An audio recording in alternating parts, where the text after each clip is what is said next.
नमस्कार दोस्तों, आज हम आपके लिए लाए हैं 2018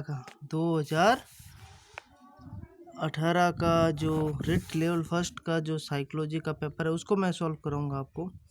तो आपको आइडिया लग जाए किस टाइप का पेपर आ रहा है। ठीक है, सबसे पहला सवाल, कौन सा प्रक्षेत्र ब्लूम के वर्गीकरण में नामित नहीं है? नहीं है मतलब इनमें से एक नहीं है। तो देखो कौन सा नहीं है। नंबर 1 संज्ञानात्मक, नंबर 2 क्रियात्मक, नंबर 3 भावात्मक और नंबर 4 मनोप्रेरणा। तो संज्ञानात्मक है, भावात्मक है और मनोप्रेरणात्मक है। इसमें कौन सा नहीं है? क्रियात्मक नहीं है। तो देखो दोस्तों, इसमें उत्कर्ष भी फेल हो गया था। उत्कर्ष ने आंसर में क्या दिया था? मनोप्रेरणा। ये देखो मेरा किया हुआ उत्कर्ष का। और जबकि माध्यमिक शिक्षा बोर्ड ने क्या दिया है? क्रियात्मक। तो कहने का मतलब ये चीज़ें होती हैं। बहुत ही मतलब हार्ड पेपर आया था, लोगों के छक्के छूट गए। तो आपको दिमाग में ये रखना क्रियात्मक। ठीक है दोस्तों, इंग्लिश में जैसे संज्ञानात्मक को बोलते हैं कॉग्निटिव, और इसको संज्ञानात्मक, हाँ कॉग्निटिव, और भावात्मक बोलते हैं इफेक्टिव, और मनोप्रेरणा को बोलते हैं साइकोमोटर, और क्रियात्मक को कॉग्निटिव।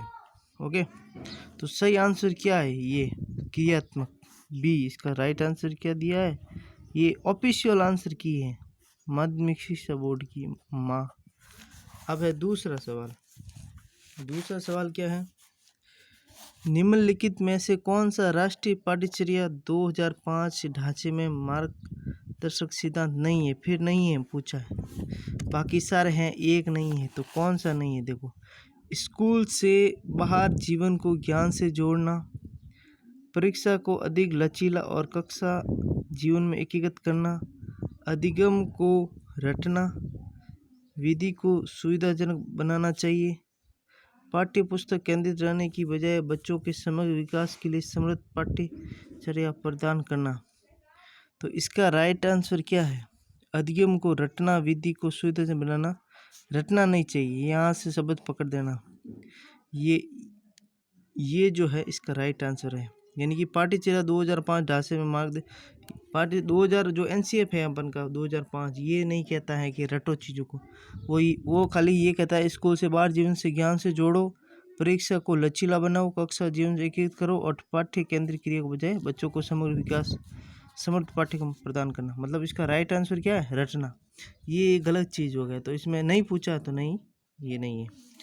फिर आगे बढ़ते हैं हम सवाल नंबर 3 पे। एक शिक्षक के रूप में आपने अपने छात्रों से हमारे जीवन का प्रदूषण के प्रभाव को समझाते हुए एक निबंध लिखने के लिए कहा। इस कार्यभार में ब्लूम के वर्गीकरण के कौन से संज्ञानात्मक स्तर की व्याख्या की गई है? अब जो ब्लूम का वर्गीकरण है, तो ये सवाल थोड़ा हार्ड था कि एक शिक्षक के रूप में आपने अपने छात्रों हमारे जीवन का प्रदूषण के प्रभाव, मतलब प्रदूषण होता है उसको प्रभाव को समझाते निबंध लिखने के लिए कहा गया। तो निबंध लिखने कहा गया बच्चों को। तो कार्यभार के ब्लूम के वर्गीकरण की संज्ञानात्मक स्तर की व्याख्या की गई है। कौन से? तो इसका राइट आंसर क्या है? संप्रयोग। क्या है? संप्रयोग। विश्लेषण भी नहीं है, समझ भी नहीं, ज्ञान भी नहीं, संप्रयोग मतलब वो प्रयोग करेगा। फिर आगे बढ़ रहे हैं हम। शिक्षक के तौर पर 4 नंबर सवाल, आपने एक उपयुक्त परीक्षण और जांच सूची का उपयोग करके छात्र की बुद्धि, व्यक्तित्व तथा कक्षा व्यवहार के बारे में जानकारी एकत्रित की। ये प्रक्रिया कहलाती है। तो क्या कहलाएगी ये प्रक्रिया क्या कहलाएगी बताओ? मापन। क्या कहलाएगी? मापन। अब यहाँ देखो, अब आपको बता रहा हूँ, उत्कर्ष ने क्या बताया था? उपरोक्त सभी बताया था। तो मतलब कहने का मतलब, और आखिर में माध्यमिक शिक्षा बोर्ड ने इसको मापन बताया था। मतलब कितना हार्ड सवाल आया था कि शिक्षक के तौर पर आपने एक उपयुक्त परीक्षण और जांच सूची का उपयोग करके छात्र की बुद्धि, व्यक्ति तो कक्षा व्यवहार के बारे में जानकारी एकत्रित की। ये प्रक्रिया मतलब यहाँ आपने खाली जानकारी एकत्रित की है, तो इसका मतलब आपने मापन किया। क्या किया आपने? मापन। मूल्यांकन नहीं किया आपने, आंकलन भी नहीं किया, आपने उस चीज़ को मापन किया। ठीक है दोस्तों, फिर आगे बढ़ रहे हैं।